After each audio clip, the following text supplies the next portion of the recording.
like, it may be a midrash, but it makes sense to me that when somebody says, when you get to heaven or if you get to Olam Haba, then there's going to be this guy there that, and the ask is, when you've seen injustices being done, did you at least think that you could do?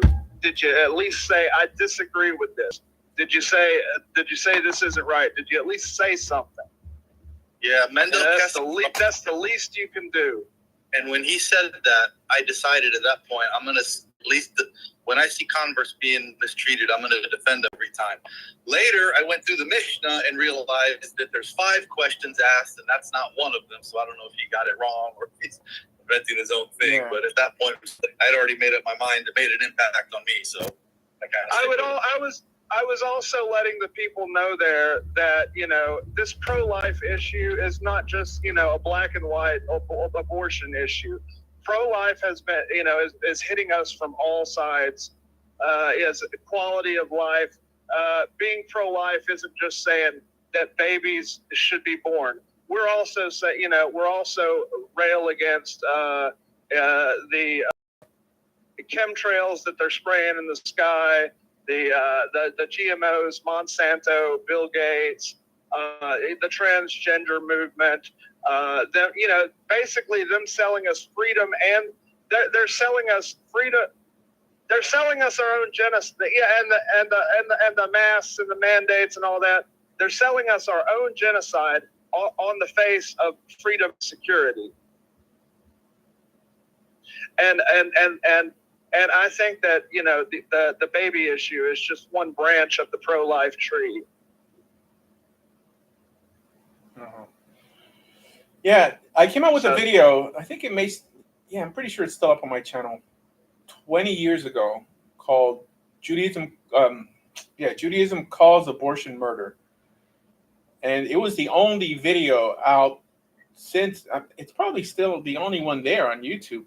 Most rabbis don't speak on this stuff, just because most rabbis. I wish you would forward that to me so I could send that to Cecily. You made it made it private. You had to send it to me personally for me to be able to watch. Yeah, but that was before my account got hacked, and then I just uploaded everything. And there's another. Can one of you guys send that to me, because I want to send that to Cecily, or send it to Cecily? And there's another one that I can't find anymore about where you made a talit. Oh, yeah. I mean, maybe I lost that one. All my videos were deleted, and I uploaded what I had in backup. But there's some. Yeah, so, I mean, I have it here. Oh, well, somebody re-uploaded it 14 years ago. Judaism calls abortion murder, but this is part 1. I wonder if there's part 2 on there. Yeah. So, till today, it's the only Orthodox person or rabbi on TikTok saying that, because the average rabbi knows that he'll probably lose his job if he speaks out on abortion, because most Orthodox women are for it. Yeah, they're spineless for clout, and that's not what Judaism's about, and that's really a shanda. It's really shameful. And we would like to encourage other Jews to, if they don't believe this, if they're in a shul with a rabbi that is unwilling to take a stance on this. If you can't say that killing babies is bad, if you can't say that going to a rabbi and getting a baracha so that you can go get an abortion is bad, if you're like, they need to leave those shuls and go pursue their own, and go start their own shuls. So I find that most of them think that today it's now allowed because we take into consideration the mental health of the mother, because now we know more depression than thousands of years ago. There's a thing called adoption. Mental health is meaningless. That's a whole separate thing, is that they never offer viable alternatives. But, I mean, the competency of the women was taken into consideration, and she didn't get to decide if having this child was going to be hard for her or not. Medical doctors did. But, of course, they think they can create halakha now. Oh, well, this is popular, and this rabbi said now take it into account, so now there's a new halakha that allows it. But yeah, that's one thing that frustrates me. Is I knew a woman, she got pregnant, and she put her child up for adoption. She was paid $30,000 plus all medical expenses during the pregnancy, including maternity clothes. And how many people out there, if they even knew that was an option, could use that to turn their life around? And it was in the contract that, and save a life too. and it was in the contract that she gets yearly updates, like pictures and everything. She doesn't get his address, so she can't contact them, but she still gets to find out how the child is doing. And so many people don't even know this is an option, and nobody ever. They're just like, oh yeah, well, it's allowed. So if people knew there was alternatives, I'm sure some percentage of them would choose that and, take the money to improve their situation, help their life out. So that really bothers me. People don't provide that, at least as for something for them to consider in their decision. Let me ask you something. Is this lady in charge of this abortion organization? Is she religious? She is an observant Jew. She's Orthodox, but she's not super firm. The way she says it is like I respect her level of observance. It's somewhat like my own, but she does keep kosher. She's an older woman. She's a widow, and she says, "I live a life that's pleasing to God. I do not live a life that is offensive to God." Yeah, and I respect that. Yeah, no, I get it. But if she's trying to speak from a religious perspective, and she's technically not religious, it sounds like it's coming from. But she is religious, though. She is religious. Yeah, no, but that sounds like religious how Dennis Prager's religious. Okay,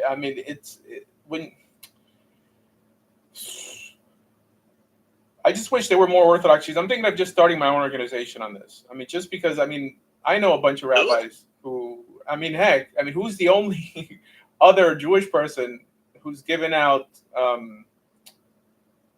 vaccine exemption forms? When there's many Jews who will agree, that it's a good thing, and most of them don't want to do it either. So then, what? Does Michael Green, David Green, or something? Who's that? He was very anti-vax. He had a Telegram channel giving vaccine exemptions and stuff. Tell you what, when I talked to Thomas Renz, he's not Jewish, but he's the guy that went in Congress. They got all the FOIA reports and went up in there and told him exactly what was happening with these vaccines. That man, when I gave him our card, he was happy to get our card, and he said we need to get in contact with you. He said that he had said rabbinical council, even though he's not Jewish, but he said on some kind of rabbinical council or something, or advised them against pregnant Jewish women taking the vaccines. Yeah, Rabbi Michael Green is the one that I was thinking of. He was anti-vax. Who were you referring to that the other one was? No, there's this. I don't know any. I just ran into this guy named Tom. Go ahead. Is that an Orthodox rabbi? No, Yes. He's not a rap. Oh, the guy he was talking about probably is, but the guy I was talking about is just a guy that's in the like in the political space. So, Rabbi Mike.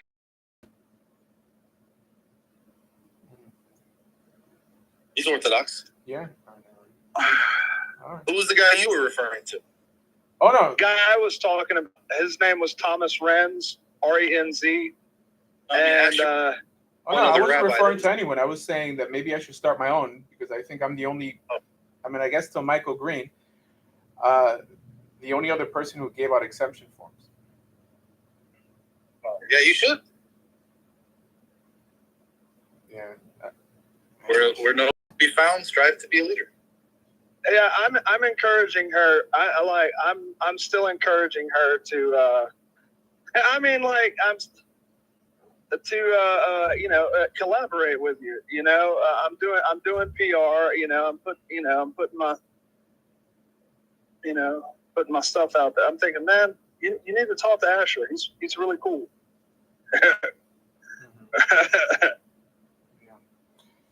All right. Yeah. So the video's up there on my channel.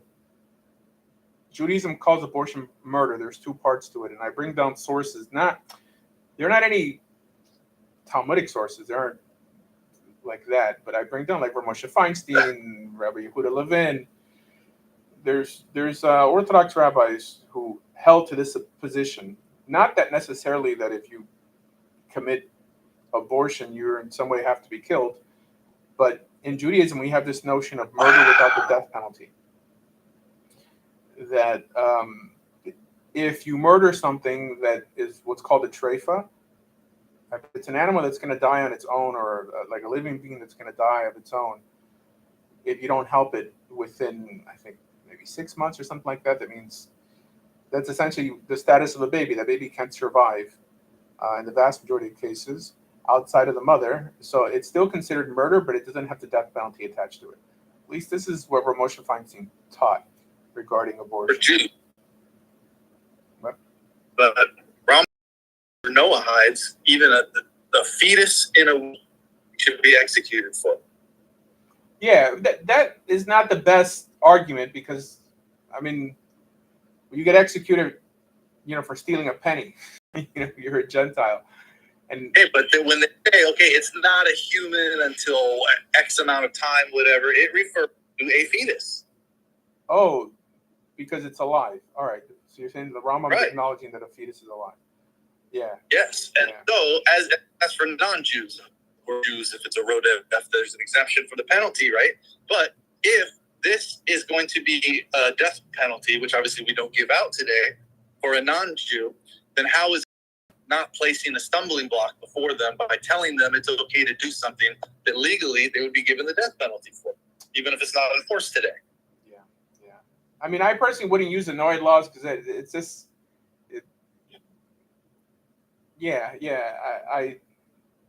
I get it. The reason I wouldn't use the Noahide law is just because if they study it, the whole system is so wacky. That Right, but somebody challenged me once and said, what you need in halakha is a sentence that says this is murder because it's a human and not an embryo or whatever. So there it is. It's the word fetus being used.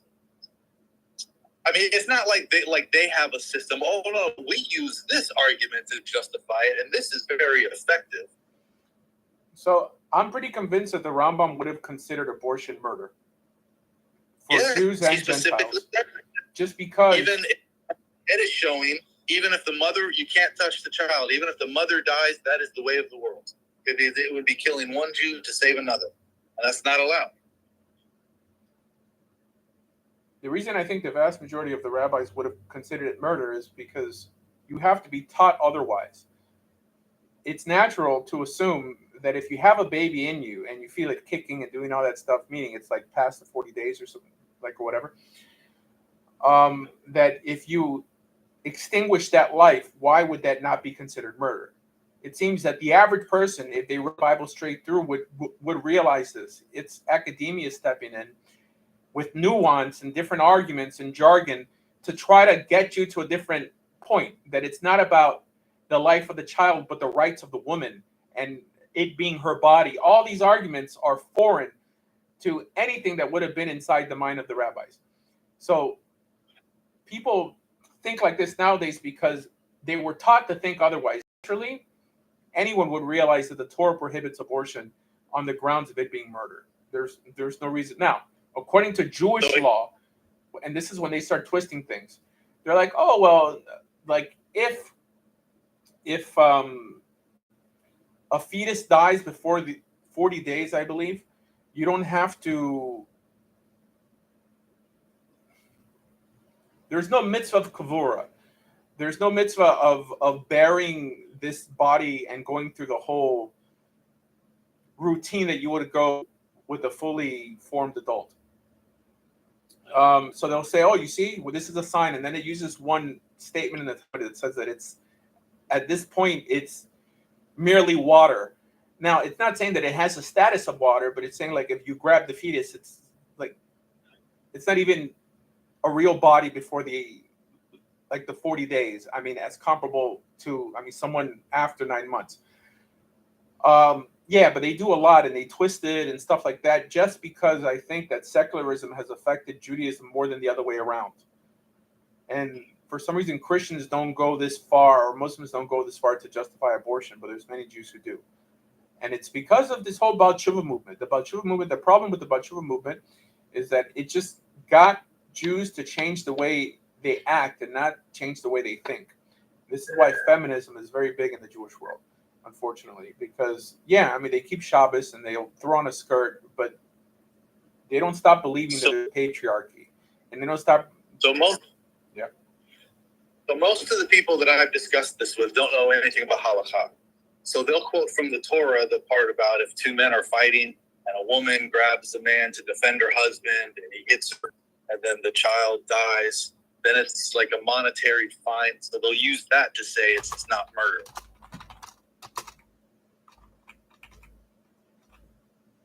So they don't delve into, well, accidental, and that's why they just use that to say literally that it's not murder.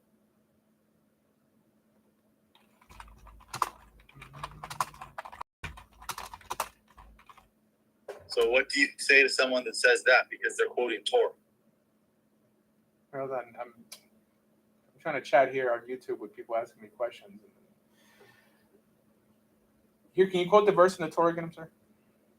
So it's, I don't know the exact verse, but it's with two men are fighting and a woman grabs the man to defend her husband, and then she's pregnant and the man hits her and it causes her to lose the child.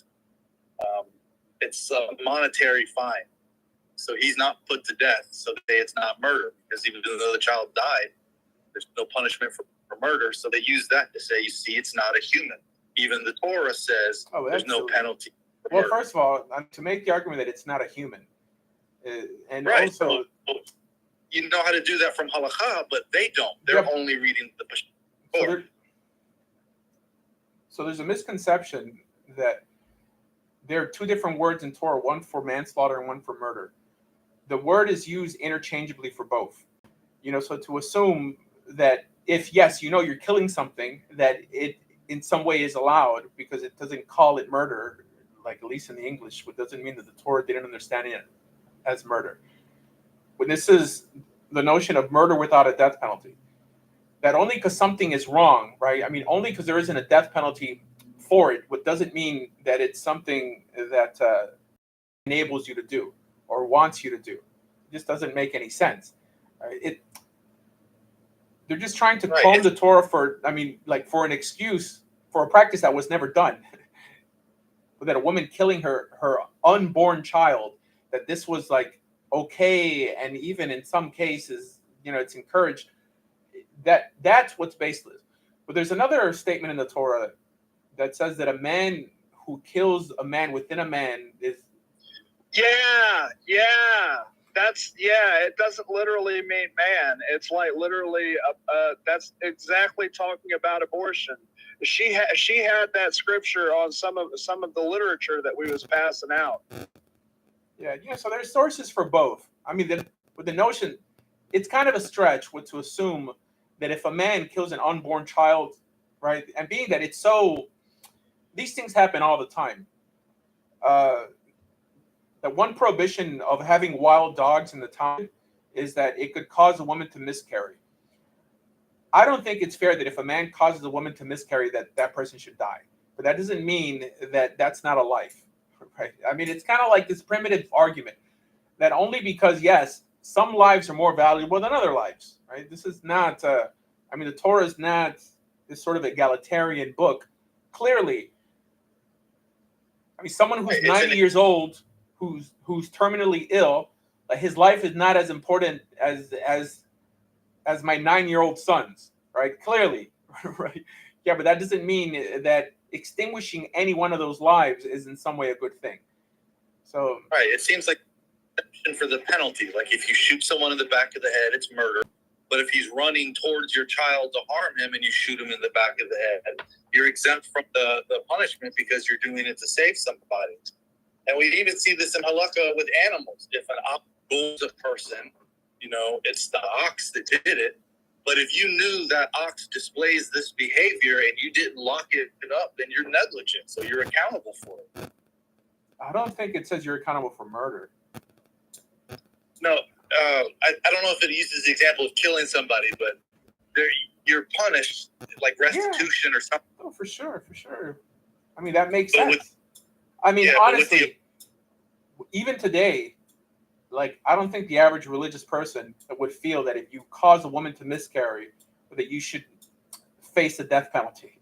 You know, that's I mean, first of all, it's too hard to prove, like back then, what caused anything, right? But the people will vote for death penalty for someone who kills a pregnant woman as a double murder. Oh yeah, and I disagree with that. So this shows intent. Not well. That's different. I mean, I mentioned to a friend of mine the whole, like, was it Jamie Peterson or Jesse Peterson case? Remember that? How? Not by. Yeah, it was this guy who supposedly. I mean, they charged them with like unaliving him, like his wife and the unborn baby, but just because they didn't like him, because the media made him look so bad, and when there was no actual direct proof that he did anything.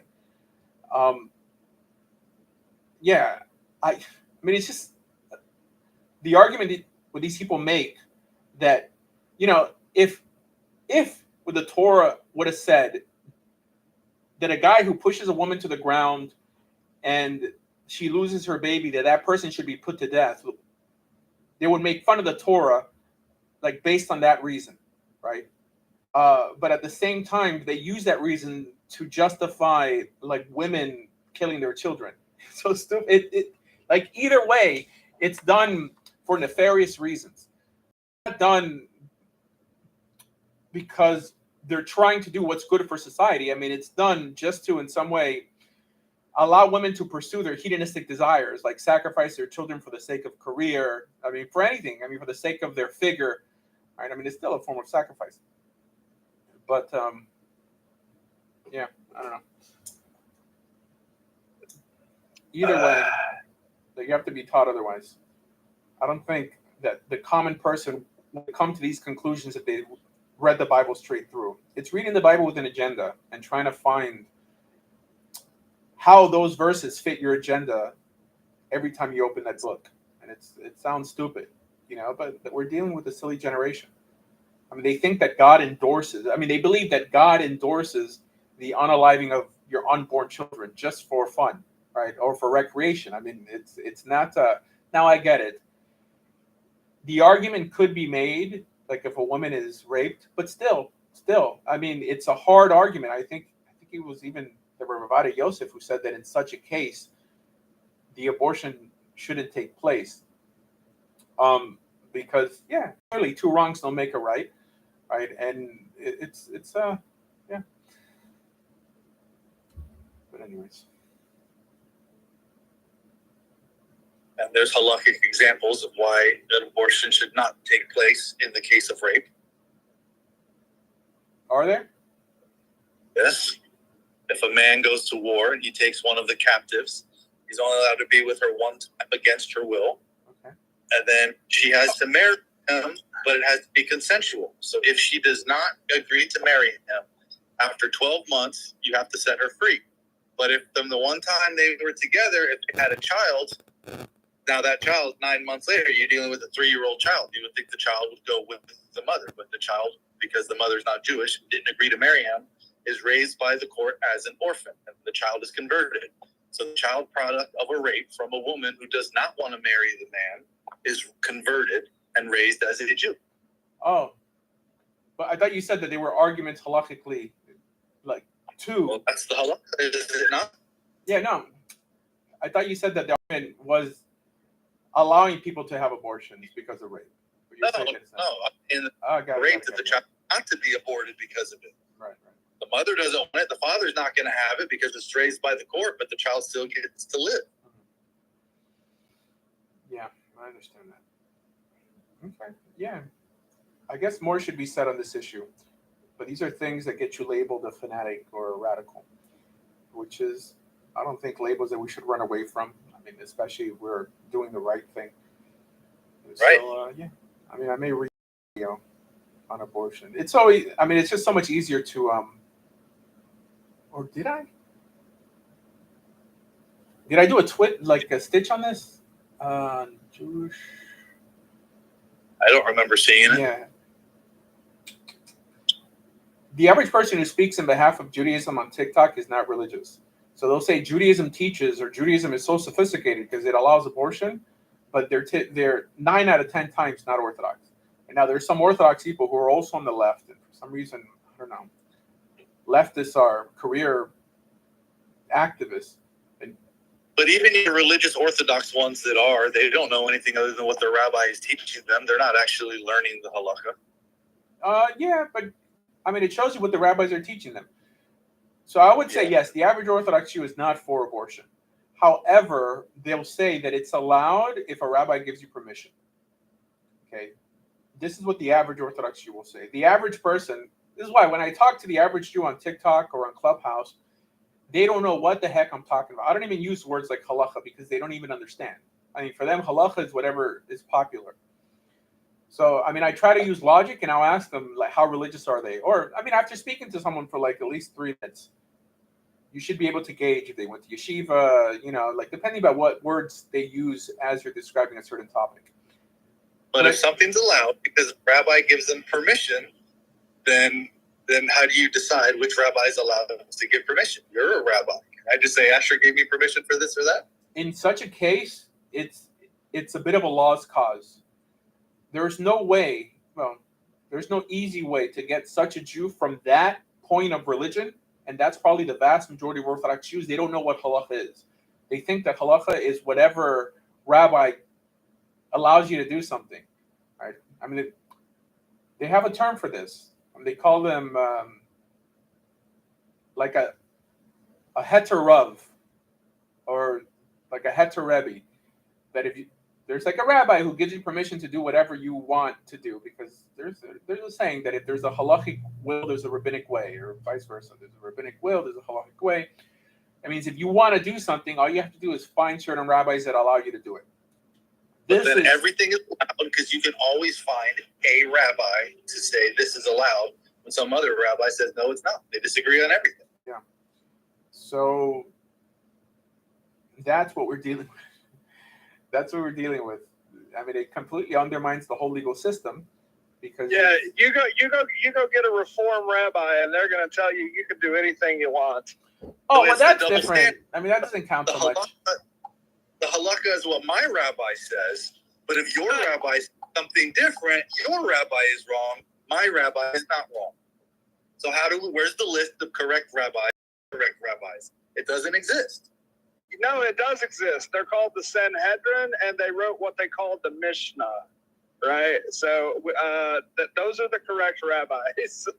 So this idea of the Sanhedrin and all that stuff is so foreign to the average Jew and average rabbi.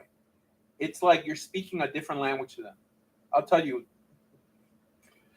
I don't know, maybe 1 out of every 5 rabbis will agree with me, but the rest will say, what are you talking about?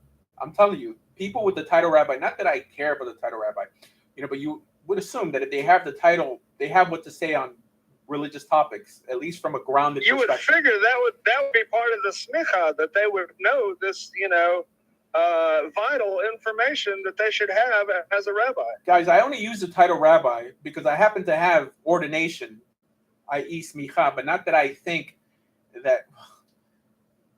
I guess I do think that it allows people to take you more seriously, just because if they're going to praise someone who doesn't know much because he has the title rabbi, I might as well use my title also, because they'll be like, well, he's a rabbi and Asher isn't, right? So Asher is a rabbi, but I'm able to acknowledge that the title nowadays means almost nothing.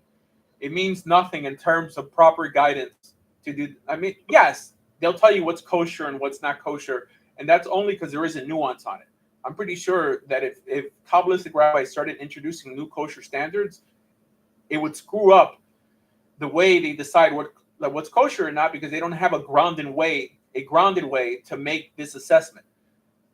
Right? So being that the rabbis haven't really changed the laws of kashrut a lot, they could be trusted in that.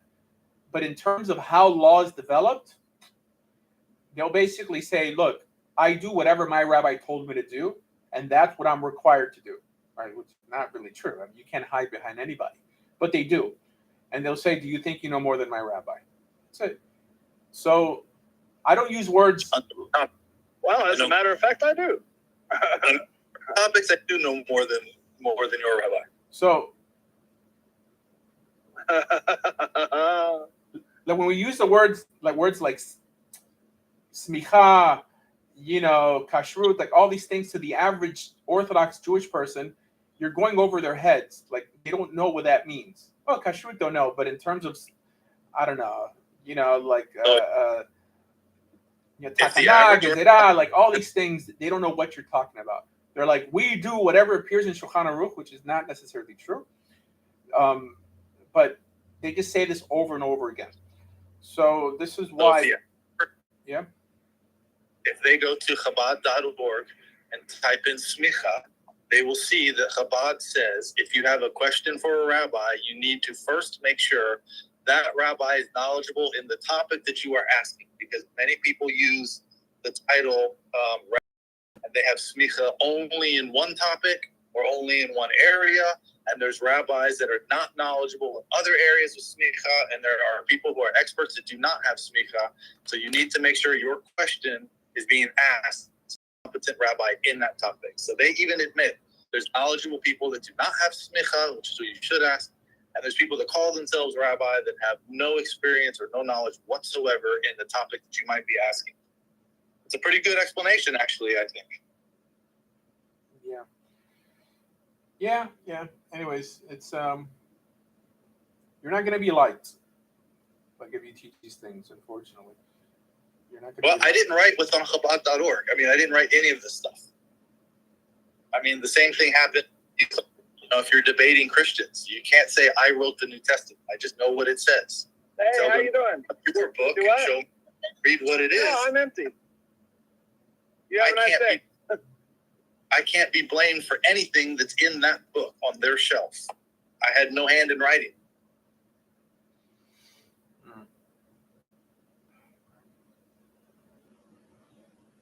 All right. Let's see. You seem like you're disappointed in what I'm saying, but am I wrong? No, I'm not. I'm not disappointed. I'm not disappointed. What you're saying is true. My not to be popular. And, look at my following. The opposite, actually.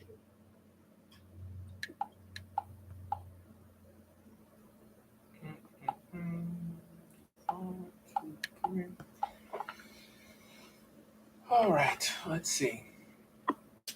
So let's say something positive about Judaism.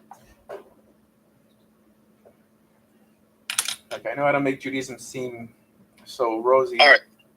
I have a question then. So the month of Elul, where this is, I heard the analogy that a king is only in his inner chambers with his close circle, but once in a while he goes out into the public, and then the people are able to approach him. This is the month of Elul, so Hashem's more likely to hear your. This is when you should be trying to repent for everything. But shouldn't this be applicable like all year round? I mean, be doing this all year and not just in this month? Why would we think it's only applicable this month? I don't know. That's what gets taught. Yeah. It seems odd to me, though. So it's fluff. It's fluff. So there's this Well, I mentioned last time how the whole Rosh Hashanah Yom Kippur thing plays no relevance in Galut, at least in exile, at least how it appears in the Torah. Now, one could say, right? I guess this is a bit of a stretch, that if we're going to be redeemed, it could be around the same time. Just the Torah doesn't really teach that. But like Rosh Hashanah and Yom Kippur are only there for God to hear your prayers, to keep you in the land, to in some way forgive you for what you already did, not what you're going to do next year. Just because it seems that the accounting is during this time, the accounting on whether you're allowed to live in the land of Israel, everything is tied to the land of Israel. especially all these holidays. I like the way you explained it, that it's like a lease being renewed for another year. Correct. And it makes no sense. It says, I don't know if it's in the Talmud, but it talks about how they would dig graves and they would lay in those graves. Was it for Tisha B'Av or was it like, anyways? And then assuming that God didn't kill them, they would get out and like live another year. But again, it had nothing to do with that type of death. It just had to do with exile or occupation. I mean, that's a Torah theme. The Torah theme is that hell or death became, or it's what became of exile, right? Because if you're not in the land, inspection. Do what? I gotta go to inspection. I'll get back with you guys in a few minutes. All right. Okay. I'm over here on the California border. They want to inspect my trailer. All All right. Peace. right. Swallow the drugs. Yeah. So there's so many things that I get. The rabbis tried to make relevant after exile. Right now, the problem is when they fail to make a distinction between their own embellishment of it and what literally appears in the Torah. And they never make that distinction to the point that if we ever return to the land of Israel, we're going to keep laws in an exilic form and not in a redeemed form. Because these midrashim have in some way began to speak in behalf of Torah. People look at the Torah with midrashic lenses based on tradition and stuff like that, and not according to its literal understanding. But yeah, this is why, as much as we celebrate Yom Kippur nowadays in synagogues, it's just there to keep you doing something this time of year, so that the day we do return to the land, if you choose to live in the land, it'll be more applicable. You say celebrate, but it doesn't feel festive. Oh yeah. Yeah, it's not festive. Well, I mean, Sukkot is festive for sure. I mean, Rosh Hashanah is not like New Year's. So there you go. Yeah, and I was talking to a couple people about it the other day, and nobody enjoys it. Like, I understand, like, you want to give people an Aliyah. Okay, the first time I was called to the Torah was on Yom Kippur. So it's very commemorative. So I understand big donors and people have anniversary, you don't want to be called up there. But like, as I'm talking to these people, everybody feels like me. Don't look forward to it. One guy was complaining that they told him he had to get an Aliyah at 2 o'clock. He's like, I'm starving. I don't want to be here this long. He doesn't want to decline, the offer to get an Aliyah. So it doesn't seem like the community enjoys this either. Uh-huh. All right. Yeah, well, All right. What are the perks of becoming Jewish? Well, you have a more grounded theological sense of things, for sure. Yes, there's what to be done in the Jewish people. If you think, like, what can I contribute to the Jewish world? There's a lot to be done. There's many books to be translated. There's I'm affiliated with this group called Jexit, which is the Jews leaving the Democratic Party. That you could contribute in things like trying to make Jews more religious. There's no distinction between atheism, leftism, and secularism. It's the same thing. If a Jew is secular, 9 out of 10 times he's not religious. Meaning, he's not conservative in any way and doesn't live his life according to traditional or biblical values. So there's a lot to be done in the Jewish world regarding that. Whether you want to focus on trying to make secular Jews more observant, or do what I do and don't make a distinction between secular Jews and Gentiles, then yes, okay, there's but tons of that we're not accountable for things that we're not convinced of, or if you don't know the law. So are all the reformers, they're just doing what they're taught by the reform rabbis. If they don't know the difference, are they held accountable? I think that's only for ritualistic law. In terms of ethics, because there has to be a line drawn, like where someone could just start killing people and say, well, like, I was never told this or I wasn't told that. In terms of breaking Shabbat, and things that aren't like universally ethical. And I think the Torah has the principle of universal ethics. This is why God could punish Sodom and Gomorrah and the flood, because there's a basic sense of morality. So, yeah, I mean, God is going to judge a Reform conservative Jew if they're walking around endorsing people to get abortions, or But and I could be wrong because I don't go to Reform places, but my understanding is that they're all about ethics, and they teach that is the moral, ethical thing to do, and they try and justify everything under this guise. So they have no ethical core. But if you believe everything in the Torah is optional, they define. I mean, a leftist will tell you, that a religious person's unethical, but he's just basically trying to throw anything in the face of that religious person. It's not that they have a broken moral compass. Leftists, like whether they're Reform or conservative, don't have a moral compass. This is why, like, if you tell them, well, like, why is it wrong to kill an unborn child? They'll be like, well, it's not an unborn child. Why is it wrong? Like, why expecting a halt to illegal immigration? Why is that wrong? And they'll be like, oh, well, because the Torah says that we have to care for strangers. They'll twist everything in the Bible to justify some left-wing idea. So when we say ethics, so we mean something grounded in our Bible. When they say ethics, they mean whatever the left has endorsed in that generation to be considered ethical.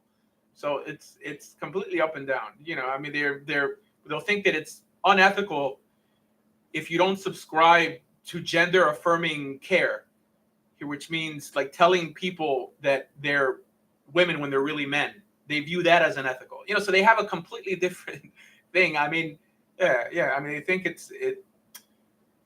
They may use the word ethics, but it's different. Huh? The human brain is programmable.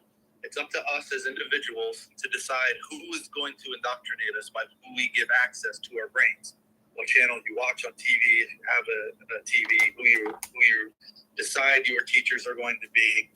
So are you saying that Hashem is going to say, even though you were guided and indoctrinated by who you thought was a leader, that you should have known better, and that these Reform leftists are going to not be able to use the excuse you say sometimes on other topics? And I'm not convinced. I didn't believe. Yeah. Every time I say that they could use an excuse of I'm not convinced is on a theological or philosophical notion. I believe that everyone is born with a basic sense of morality, of what actually, that harming people, that if you do this, you know that there's something wrong with it. If you steal from someone, that no one could escape for. And the reason that has to exist is because, first of all, that's the only way you can get your foot into the door. How can God reward you for choosing the path if you weren't capable of right and wrong before you were exposed to the path? It makes no sense, right? That means that what? They knew abortion was wrong. I see what you're saying. They knew abortion was wrong before some leader gave them an excuse to justify it. Correct. Yeah. Now, I'm not saying with every issue, because I think that basic sense is only good enough to take you to some more sophisticated ethical system that will drag you the rest of the way, right? But people, they blunt their conscience. I mean, from the beginning, just because they start buying into certain ideas or they start giving into their hedonistic desires, like, they may think that doing drugs is like wrong in the beginning, but after they smoke a few joints, they're like, it's not so bad, and they just keep modifying it, till they start justifying every hedonistic desire. So yes, there has to be some sort of basic sense of morality, or then no one really could be held accountable for anything. It just depends what community you belong to, right? And clearly every community is going to think they're right, that their rendition of God is right. But yeah, this is right. So this is why I typically say, when I break down my arguments of left versus right, is a lot of these left-wing ideas, even when they exist in Judaism, are things that have to be taught. They don't come natural. The idea that you don't want to share what you have, at least for an adult, has to be taught. Right? I mean, children don't share. Children are kind of horrible with themselves. But the idea that if you see someone starving and you have a triple amount of food, that you don't want to share that food just because it'll benefit you in the long run, just in case one day you're starving, is the same argument I make for people not wanting to spread Judaism. That naturally they think it's a good idea. They have to be brainwashed otherwise to think it's a bad idea. And I think it works the same way with abortion. Heck, especially abortion, because we were all babies at one time. And we know that the dead only know one thing, and that it's better to be alive. But so this idea that you're completely detaching yourself from the human experiment and saying, no, like kill babies at will or fetuses at will is something you have to be taught. Especially the argument that it's not a baby you're killing, it's the right of a woman that you're taking away. It's not her body, right? Because they'll say that it's my body, my choice. No, it's a body that happens to be within your body.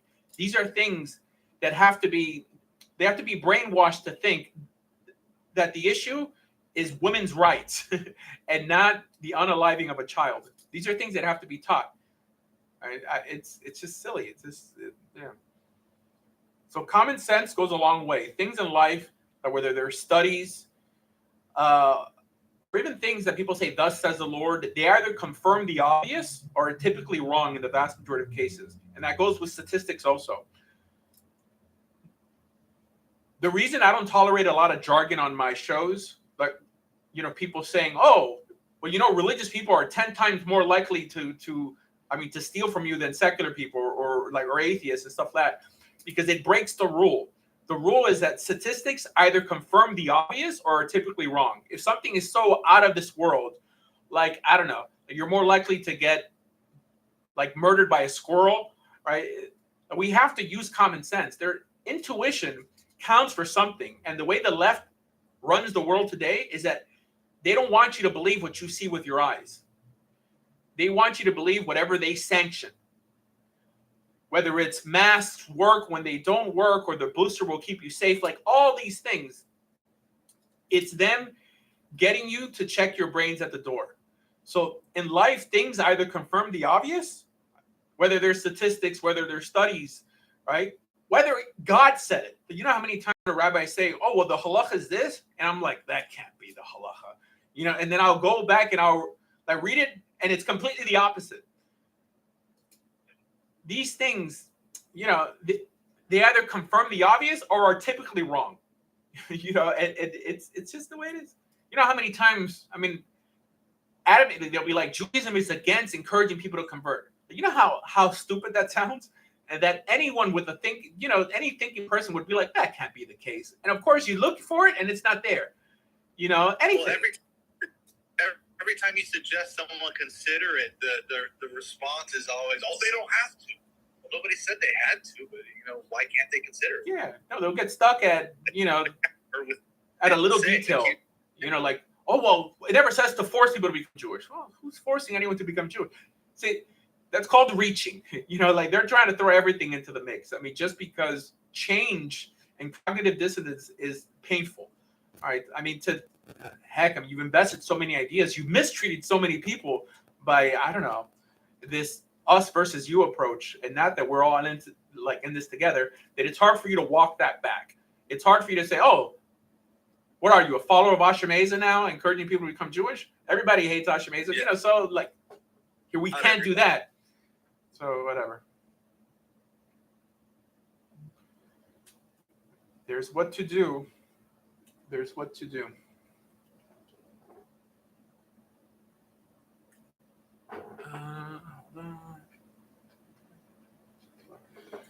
Anyways, yes. So someone's asking if this is on TikTok. I'm banned from TikTok till Thursday. So it is currently not. Good. Let me check Clubhouse 1 second.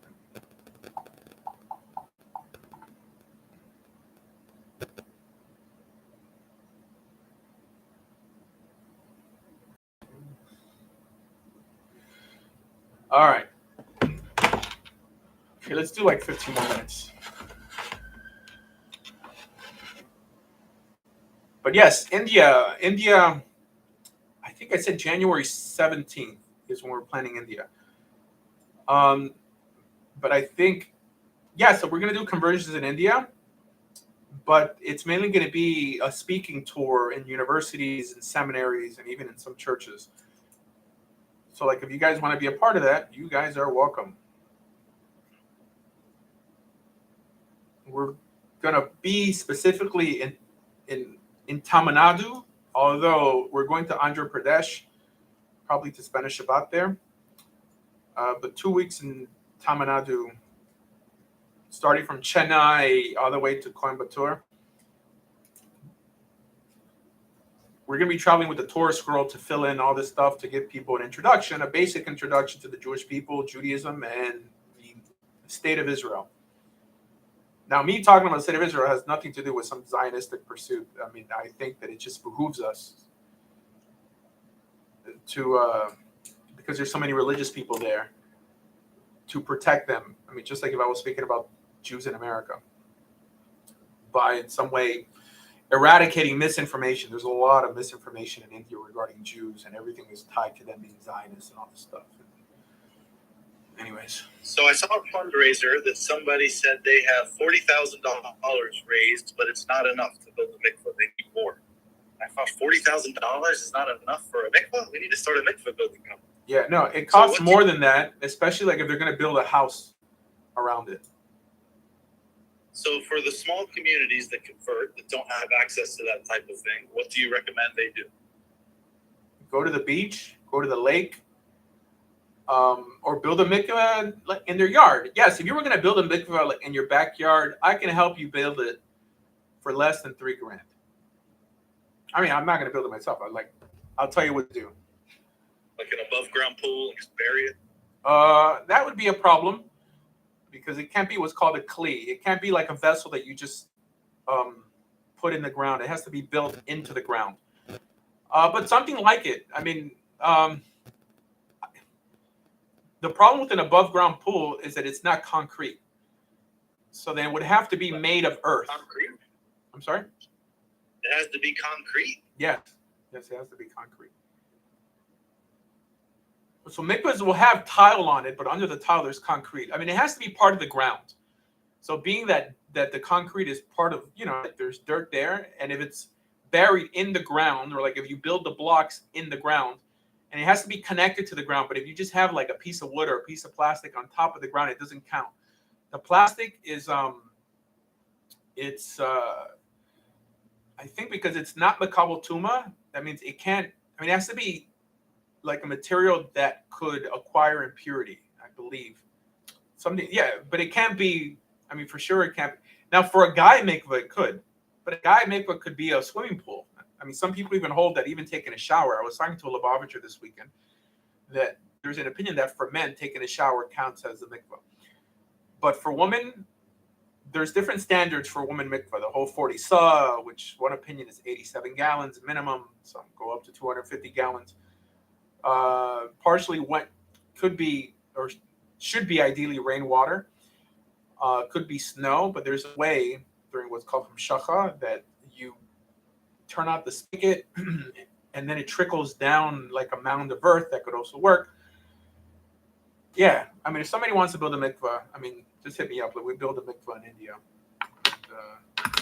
like the cheapest way possible. You didn't get a video of that?